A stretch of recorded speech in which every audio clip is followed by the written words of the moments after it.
यार जी, राम राम। कैसे हो आप सभी? आई होप आप लोग बहुत ज़्यादा अच्छे होंगे, हेल्दी होंगे, फिट होंगे। तो आज का व्लॉग स्टार्ट हो चुका है और मॉर्निंग से है आज का व्लॉग। और आज शेयर करने वाली हूँ आप लोगों को भाई दूज। भाई दूज कैसे मनाते हैं हमारे यहाँ और पूरा क्या क्या चीज़ें प्रोसेस होती हैं, वो सारी चीज़ें। तो इसमें क्या होता है कि भाई को बहन के घर जाना चाहिए भाई दूज पे। और रक्षाबंधन में हमारे यहाँ मतलब ऐसा कहते हैं ससुराल में, रक्षाबंधन में बहन को आना चाहिए। बाकी फिर जिसके पास जैसा टाइम हो वैसा कर सकते हैं। और मैं अभी चावल पीस के आई हूँ तो वो हाथ में लगा हुआ है, तो मैंने सोचा चलो वीडियो स्टार्ट कर देते हैं, उसके बाद जो भी चीज़ें करनी होंगी वो करते रहेंगे। तो हाँ, क्या बोलते हैं, रक्षाबंधन में बहन को आना होता है।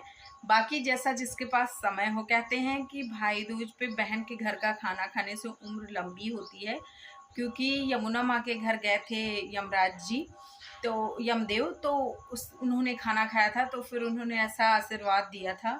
ऐसे ही कुछ है स्टोरी, ज़्यादा मुझे डिटेल में नहीं पता, आप लोग सर्च कर लोगे तो मिल जाएगी। मैं हर बार सुनती हूँ, हर बार भूल जाती हूँ, तो आप लोग सर्च कर लो मिल जाएगी। मुझे ज़्यादा अगर मैं गलत हूँ तो उसके लिए सॉरी।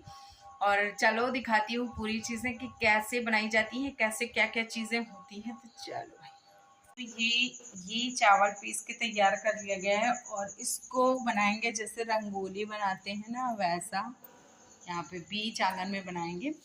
और ये अभी ये देखो नीचे जमा हुआ है, इसको थोड़ा सा ऐसे करेंगे, गलाएंगे तो फिर ये अच्छे से पूरा मेल्ट हो जाएगा इसमें और फिर गाढ़ा गाढ़ा सा हो जाएगा। तो सबसे पहले बनाते हैं जो जिस पे पूजा करना होता है, मतलब कि जो रखना होता है, क्या बोलते हैं इसको, चौक, चौक पूरना। तो सबसे पहले चौक बनाते हैं और चौक चावल को पहले भिगो दिया जाता है, फिर उसको पानी डाल के मतलब अच्छे से जब वो फूल जाता है तो फिर उसको पीसते हैं। और उसके बाद फिर उसको ऐसा कुछ मतलब बनाते हैं डिज़ाइन। तो ये अभी जब तक गीला है ना तब तक उतना ज़्यादा समझ में नहीं आएगा, लेकिन जैसे जैसे ये सूखता जाएगा वैसे वैसे ये बहुत अच्छे से तैयार होता जाएगा। और अभी इस टाइम पे क्या है कि मैं बनाना शुरू कर दी हूँ और इसमें 7 भाई बनाए जाते हैं, एक बहन बनाई जाती है और उसके साथ साथ सूर्य, चंद्रमा और मूसल का चित्र और भी बहुत सारी चीज़ें। और फिर हैप्पी भाई दूज लिख दिया मैंने। तो मुझे ना उतना ज़्यादा बनाना नहीं आता है, तो जितना ज़्यादा समझ आया उतनी चीज़ें मैंने बना दी।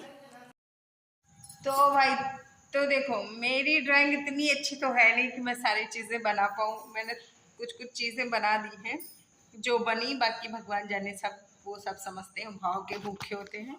और ज्ञानो क्या बोल रहा है, मुझे तो नहीं लग रहा कि ये भाई दूज है, मुझे तो लग रहा है ये टोटका दूध टोटका दूज है। तो देखो दिखाती हूँ।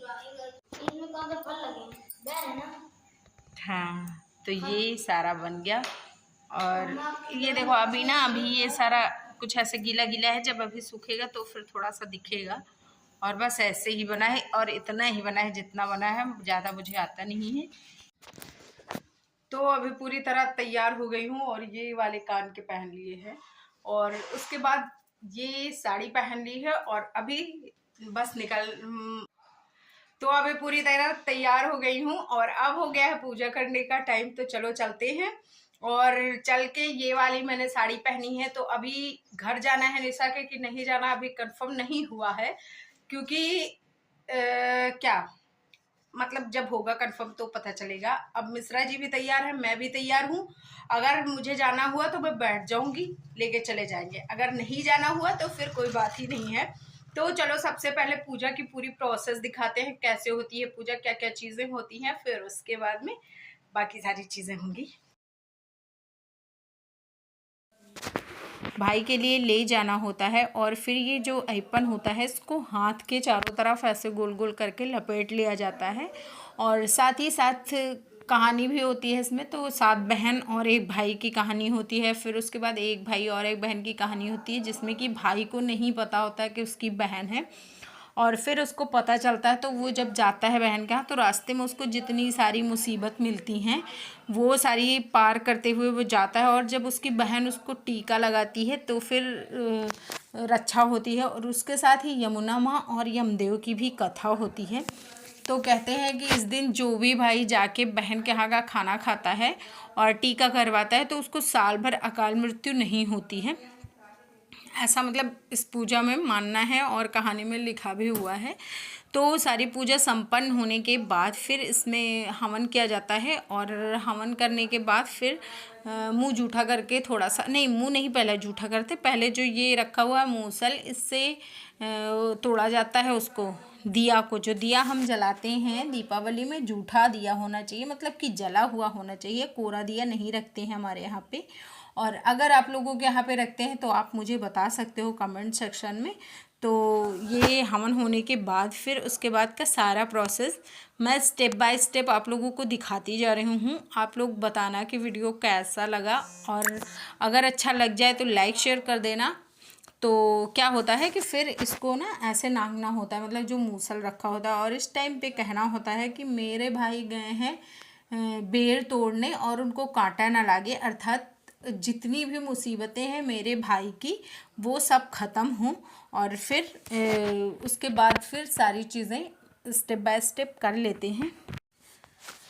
फिर उसके बाद पूजा का पूरा प्रोसेस तैयार हुआ, और पूजा के लिए सबसे पहले हम वो चीज़ें लेते हैं जो हम दीपावली के दिन यूज़ करते हैं, जैसे कि क्या बोलते हैं, चिड़िया, गट्टा, चंदिया और चूरा, और उसके साथ ही धान का जो चावल का धान का वो होता है लावा, वो, और लैया और पेड़ा वगैरह, जो भी मतलब जितना भी मीठा आप रखना चाहो आप रख सकते हो।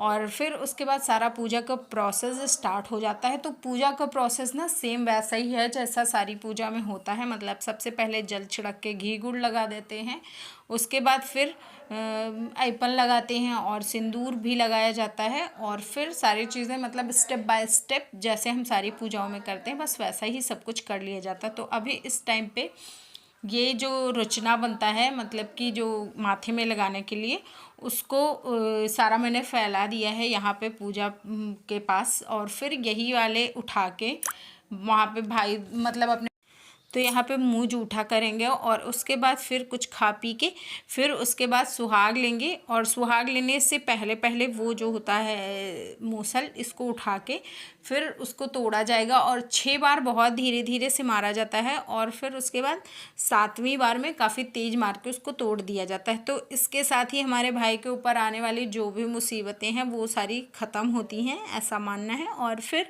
मम्मी का, मिश्रा जी का और भगवान जी का सबका आशीर्वाद लेके पूजा संपन्न हो चुकी है। तो अभी रेडी हो चुकी हूँ और मुझे जाना है निशा के घर, तो अभी चलो निकलते हैं। और ये वाली साड़ी पहनी हुई है, ये वाले कान के पहन लिए हैं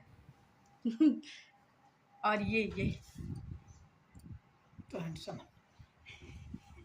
और ये भी तैयार हैं स्वामी जी हमारे। तो पहुंच गया निशा के घर, और निशा के घर पूजा पाठ सारा हो चुका था, क्योंकि हम लोगों को पहुंचने में 10:30 या 11 के टाइम हो गया था आसपास। और इस टाइम पे निशा ने अभी तक कुछ खाया पिया नहीं था। तो फिर जब हम पहुँचे तो फिर उसने खाना पीना खाया और चाय नाश्ता किया हम लोगों के साथ ही में। और फिर उसके बाद यहाँ पे मतलब मिश्रा जी को पहले टीका किया, फिर मुझे किया और ज्ञानू को किया, हम तीनों को टीका वगैरह किया। और फिर सारा सब लोग और भी आने लगे, मतलब जो हमारे यहाँ चाचा दादा के लड़के हैं वो सारे लोग भी जाते हैं निशा के घर, और हमारी भी जितनी कज़िन्स हैं, मतलब मिश्रा जी की जितनी कज़िन हैं उनके यहाँ भी मिश्रा जी जाते हैं। तो सब लोग फटाफट से गए और टीका वगैरह करवा के फिर हम लोग आए। और तो मिश्रा जी का मानना है कि इस दिन बहन के घर ज़रूर जाना चाहिए, और जाने के साथ साथ ज़रूरी नहीं है कि आप उसको पैसे ही दो, आप अच्छे से ऑब्ज़र्व करो घर को कि किस चीज़ की कमी है, और जो आपको समझ में आए आप उस हिसाब से बहन की मदद करो। मतलब फिर वो चाहे शारीरिक रूप से हो, या फिर पैसे की मदद हो, या फिर कोई सामान हो। तो ऐसा इनका मानना है, और इनका कहना है कि मतलब अगर आप भाई हो तो आपको ज़रूर जाना ही चाहिए, साल में एक बार तो बहन के घर जाओ ही जाओ। और बाकी सबकी अपनी अपनी सोच है, बहुत से लोगों की बहनें आती हैं, तो मैं भी जाती अगर जाना होता तो, लेकिन फिर मैंने सोचा कि पहले चलते हैं। फिर उसके बाद मैंने वहाँ पहुँच के मुझे काफ़ी ज़्यादा टाइम हो गया था, तो फिर मैंने अपना वाला कैंसिल कर दिया, वरना यहाँ पहुँचते पहुँचते काफ़ी ज़्यादा रात हो जाती। और जब ये आरती होती ना तो मुझे बड़ी भगवान वाली फीलिंग्स आती हैं कि मैं भगवान बन गई हूँ। और अभी बस हो गया और फिर उसके बाद हम सब लोगों ने साथ में बैठ के खाना खाया। तो ये रहा खाना। और वीडियो अच्छा लग जाए तो लाइक शेयर कर देना। अगर आप चैनल पे फर्स्ट टाइम हो तो प्लीज़ सब्सक्राइब करना। बाय।